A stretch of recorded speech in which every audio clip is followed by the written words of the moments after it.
family. We have loved getting together with you on all things culture this week. But one of the things that we are very proud of within our business, the Squeeze In, is the establishment of some set values and culture. Now, as you heard on Monday, one of the marks of a toxic culture and toxic workplace is when there are no set values in place for everyone to rally around. And what we've created for Squeeze In is, I think, something that both of us professionally are pretty dang proud of.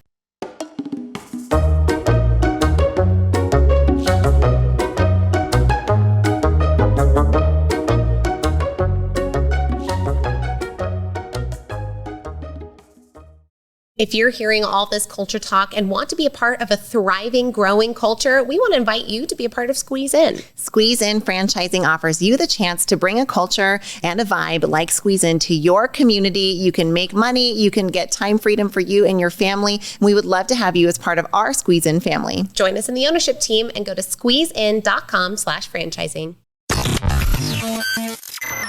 You're enjoying this episode on Angel Phoenix Productions Podcast Network. To explore a complete lineup of quality programs and media production services, head on over to angelphoenix.com or like our Facebook page at facebook.com/Angel Phoenix Productions.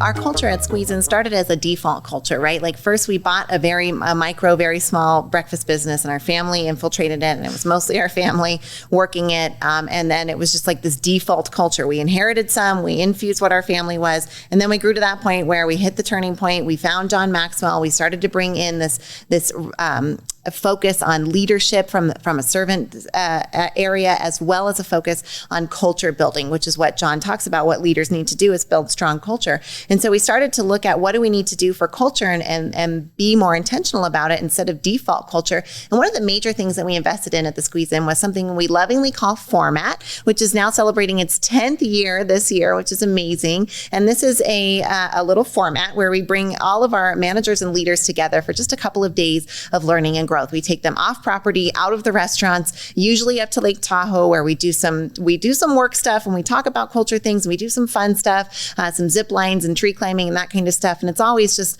like it's a beacon of culture and light and positivity for those who have been part of the Squeeze In for a long time. Now, at one of those early formats, what emerged was we wanted to figure out what are the Squeeze In values, right? And not what are the stated values, but what are the values that we actually demonstrate with our behavior, because that's what's really important about values. How do we demonstrate them through our behavior? And we had a big brainstorming session and everybody's saying toys for the kids and above and beyond service, and people feel like family. And we managed to boil it down to just 4 values that were all verbs because they're action oriented so that you're able to demonstrate the behavior. And those values are provide an experience, show the love, live to serve, and grow. And those are the 4 values that we embrace at the Squeeze In, and they've become so integral as time has gone on. We had no idea how much this would become part of truly our company DNA and our culture. Well, if you tuned in last week when we talked about leadership, one of the things that we discussed was John Maxwell's law of empowerment, right? Giving other people the opportunity to lead, which also means giving them the opportunity to make decisions and to make mistakes. Now, one of the things that the values allowed us is something that we like to call, it sounds a lot more complicated than it is, but a decision-making matrix. Essentially, this is a filter that any of our leaders could put on at the point of having to make a decision in order to know that even if they make the wrong decision in the moment, that they were acting by the values and doing the right thing, right? If we want to know about a company's culture, remember, looking at their espoused values isn't as powerful as looking at how they act with their clients, with their customers, and with each other. And so these values in action have allowed us to create a stabilized culture that you can feel in all 9 of the Squeeze In locations. Right now, a manager might see one of their associates on the Squeeze In floor sit down with the table and maybe take a few extra minutes while they're sitting there and taking their order and visiting with the guests, even though they might have a few other tables that are getting close to ordering. Now, that manager at the end of the day might say to that associate, hey, you were neglecting some of your other tables. We want to make sure that we're providing an experience for everyone and making sure that we show the love. Now, you can see how those 2 values came into the manager's perspective, but the associate also has the freedom to say, say, I was really trying to provide the experience and show the love. They were having difficulty that turns out the son is deaf, and they needed me to get close so that there could be this level of connection, right? And so now we have this opportunity for them to share the same language and discuss a situation where at the end of it, they can both walk away and feel positive, right? Now they've got constructive ways to say, oh, I can understand why you made that decision. Next time, if you want, you can make eye contact with me. Maybe we have a signal and I can go help pick up on your other tables. Or maybe if you need, tug your ear and I can come save you from that table if you need that too. So there's this ability to collaborate and use those values as a decision-making matrix and a communication grid that just makes everybody feel safer. Well, that shared language creates safety in providing accountability for one another and for the reasons at which you're doing something.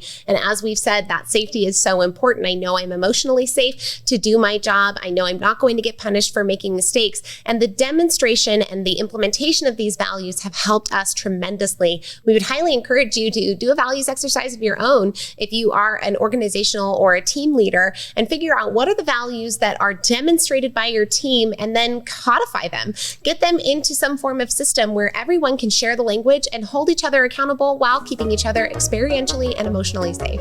Powerful exercise, and we hope that you'll engage in it. Until next time, we'll see you then.